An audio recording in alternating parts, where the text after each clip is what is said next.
American playwright Neil Simon penned some of the most memorable and successful plays of our time, and his first major hit was Barefoot in the Park. You may remember the 1967 film starring Jane Fonda and Robert Redford. Well, you can see rich heritage of Cedar Rapids Theater's production of Barefoot in the Park this week and next at CSPS Hall. And joining us this morning, we have Jacob Kostiv, Brian Smith, and of course our very own Catherine Blades. Hello. All starring in the show. Welcome all of you. Yeah, Thank you. Thank you. So why don't you tell us, just in case people don't know, what Barefoot in the Park is about? Yeah, so Barefoot in the Park is about a newly wedded couple played by Catherine and myself.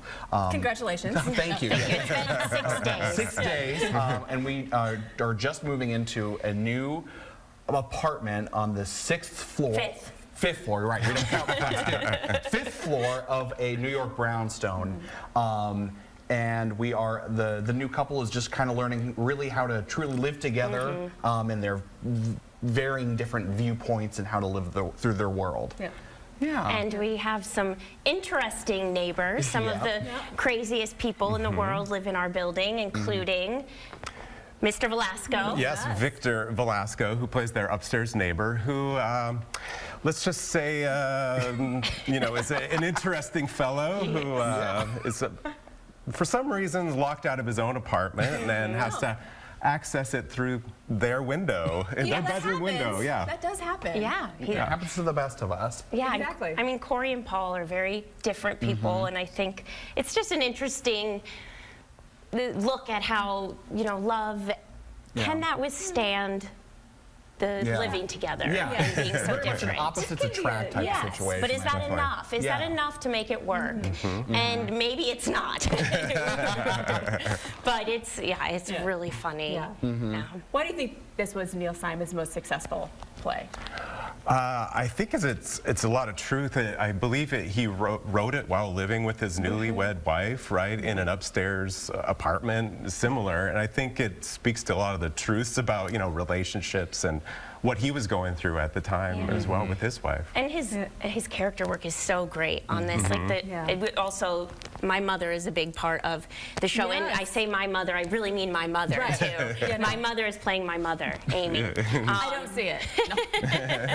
And she, you know, the characters are just so funny and he really brings them to life. Right. Let's talk about your characters a little more. Let's talk about the couple, because you said it's kind of an opposites attract. So kind of describe your characters. Yeah, so Paul Bratter is a rising young attorney, just kind of getting his foot in the door and starting out in his career. He's very quick-witted, pretty sarcastic, but you know, there's a lot of love and care there, I think, too. So he's just kind of a little bit more straight-laced, a little bit more sensible and logical in his approaches to things in life. Okay. Corey, I mean, gosh, you know, free spirit, I guess, but for lack of a better term. But also, you know, in the play, you know, she loves life. She jumps into things. She doesn't really think about them first, and that's hard for him. Because that's not his way of living, and she's silly. She's silly? Yeah. Do you balance each other out, or is it complete opposite? Yeah. I think it's truly a little bit of both. You know, there's a line in the play about Paula being a watcher and Corey being a doer, and I think that's pretty accurate. Yeah, and then I think you realize, no, maybe I don't do as crazy of things that you do, but I do things, and we help each other out. It's just, it's a rom-com. It really is. Truly. And you're just silly. And Brian's the best. I know you say anything else. Yeah. My character, Victor Velasco, he is so much fun to play. You're never quite sure if what he's saying is really true, and so he's a ton of fun to play. But he and Corey, you know, they're similar spirits in that regard, very free-spirited. But we're not quite sure, like, you know, he has some money troubles. We're not sure what the problem is, you know. I've been locking himself out a lot, He's locked himself out. He has a lot skis. of... He's a famous gourmet. He loves the ladies.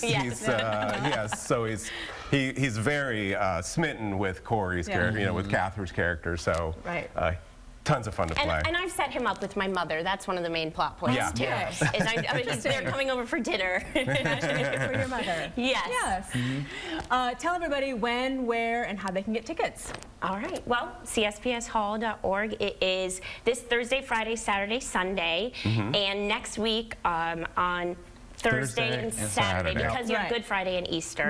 Right. But important to note, Sunday, April 13th is at 4 p.m. Yep. That is not a normal matinee, but have a lunch and then come see the show and then Yeah. have a dinner. Yeah, It that's was perfect. Perfect Yeah. day.